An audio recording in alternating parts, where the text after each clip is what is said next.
So how much of that role, I mean, I run a consulting company and so like part of it's the engineering side, but also are most companies coming like given the heritage of EWI, are you have the consortium, so that's kind of the marketing where you're driving business, but like how does a project typically get birthed in in your world?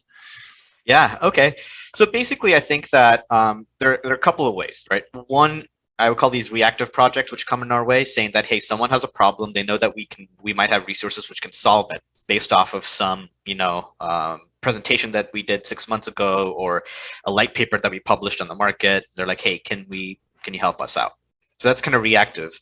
Then there's proactive stuff where we have, because we have equipment, and when we're not doing project work, the equipment's there. So we do a lot of research and development. So what we're not doing when we're billing is research and development. So the machine's running, machines generating results, and we target the research that we're doing to try and fill certain gaps that we're seeing in the industry at the moment, right? Certain areas that we're feeling that, hey, this is a good space that where our capabilities match with the gap in the industry. So we're going to go generate some results and potentially develop some IP or develop a service or a solution that we can go and then approach customers with, and then pitch an idea saying that, hey, we know that you're working in this particular space. We know that you want to apply AM to manufacture these components.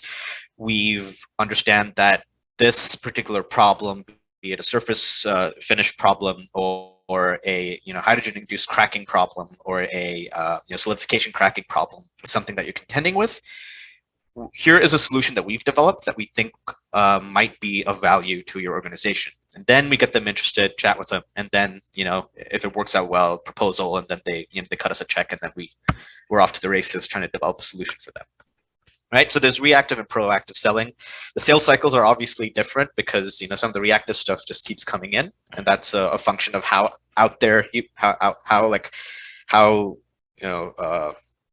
how market facing we are, I guess, how well seen in the industry we are. And then the proactive parts of it is where it's a bit longer term because we actually have to do the research, actually do some development, actually get some results, make sure that we're not fooling ourselves, and then go and generate a plan around that. So like a recent one that we did was related to some work that we did where we developed some IP related to we call it laser stirring. So instead of doing linear hatches in laser powder bed fusion, we actually make the laser go in a stirring pattern. And this is based off of some work in the 80s where that one of our senior technology leaders in the materials group did on the welding side, where he did magnetic stirring of the weld pool to kind of break up columnar grain growth. And we were like, hey, let's just try applying something similar on laser powder bed fusion to kind of break up the columnar grains. And so we did that on a variety of materials, and we actually have a white paper out there. And we got some really interesting results. So getting that from an idea to actually a mini result to something that we're engaging with customers on that they actually want to come to us with has been a process. But that's kind of part of the proactive selling that we do, looking forward, saying that, hey, right now with powder bed fusion, industrial levels of adoption are high.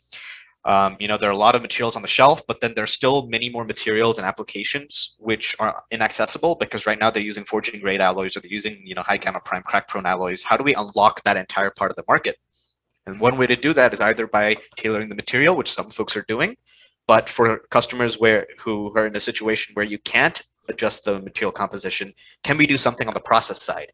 Can we make the process a bit more amenable for those kind of alloys, for those kind of compositions? So that's part of how we do it. So even over here with my group, like we have three main focuses, like materials development, process development, and improving quality through in situ process monitoring. So that's kind of how I would boil it down. Yeah.